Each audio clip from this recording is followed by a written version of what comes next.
নমস্কার, আবারও চলে এসেছি একটা নতুন রেসিপি নিয়ে। বোয়াল মাছের কালিয়া।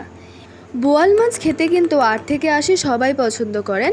আর এই বোয়াল মাছে কিন্তু খুব একটা বেশি কাটাও থাকে না, যার জন্য খেতে কিন্তু বেশ সুবিধা হয়। বাড়িতে কোনো গেস্ট আসলে কিংবা কোনো স্পেশাল রেসিপি রান্না করতে হলে কিন্তু এই রেসিপিটা অবশ্যই ট্রাই করে দেখতে পারেন। তো চলুন দেখে নেওয়া যাক কীভাবে করতে হয় এই বোয়াল মাছের কালিয়া। প্রথমে আমরা দেখুন এখানে বোয়াল মাছ নিয়েছি। এটাকে কিন্তু আমরা ধুয়ে নিয়েছিলাম। তারপরে আমরা এটাকে নুন আর হলুদ দিয়ে ভালো করে মাখিয়ে নেব। আর হ্যাঁ, নুন হলুদের সাথে কিন্তু আমরা সরষের তেল দিয়ে অল্প একটু তারপরে আমরা এখানে নিয়েছি আদা, কাঁচা লঙ্কা আর নিয়েছি আমরা রসুন।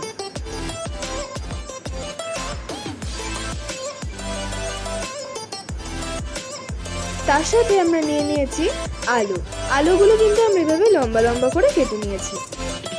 এবারে একটা কড়াইয়ে আমরা দিয়ে দিচ্ছি পরিমাণ মতো সরষের তেল।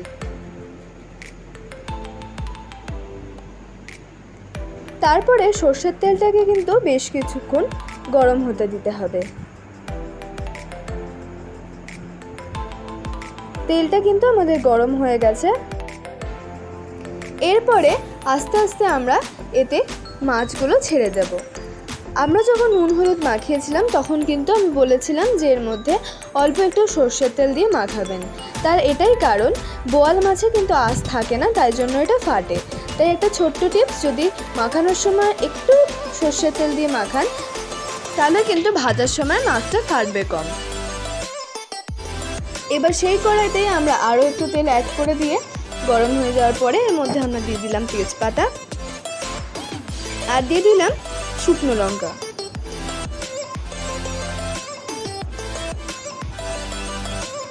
তারপরে ভালো করে তেজপাতা শুকনো লঙ্কাটাকে আমরা তেলের মধ্যে ভেজে নেব। এরপর এর মধ্যে আমরা দিয়ে দিলাম জিরে। তারপরে এর মধ্যে আমরা যে আলুগুলো কেটে রেখেছিলাম লম্বা লম্বা করে, সেই আলুগুলো আমরা এর মধ্যে দিয়ে দিলাম। তারপরে ভালো করে কিন্তু আলুটাকেও তেলের মধ্যে একটু ভাজা ভাজা করে নিতে হবে।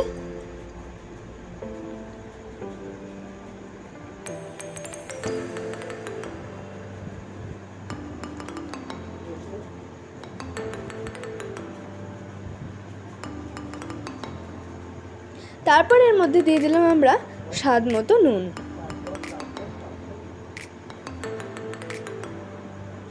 আর দিয়ে দিলাম আমরা এর মধ্যে পরিমাণ মতো হলুদ গুঁড়ো। তারপর ভালো করে আবার আলুটার মধ্যে আমরা নুন আর হলুদটাকে মাখিয়ে নেব।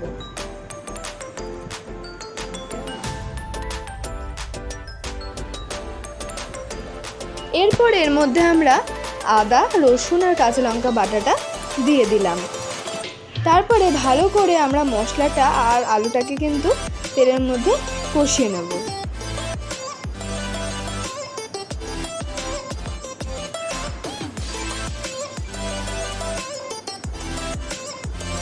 বেশ অনেকক্ষণ কিন্তু মশলাটা তেলের মধ্যে ভাজা ভাজা হবে।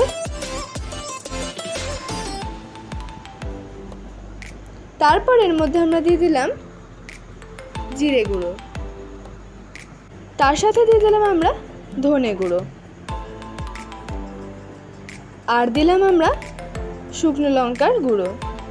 আপনারা কিন্তু এখানে কাশ্মীরি লাল লঙ্কার গুঁড়ো ইউজ করতে পারেন, তাতে কিন্তু কালারটা ভালো আসে আর টেস্টটাও কিন্তু বেশ ভালো হয়।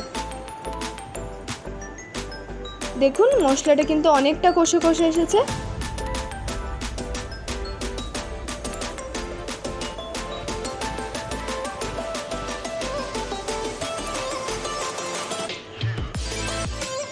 এরপর এর মধ্যে আমরা দিয়ে দিচ্ছি জল। জলটা দিলে কিন্তু আলুটা খুব ভালোভাবে আরও সেদ্ধ হয়ে যাবে।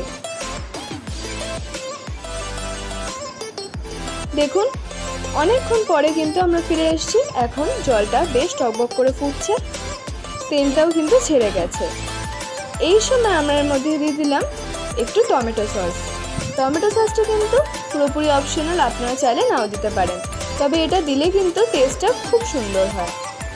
তারপরে এর মধ্যে আমরা ভেজে রাখা বোয়াল মাছগুলো দিয়ে দিচ্ছি আস্তে আস্তে করে।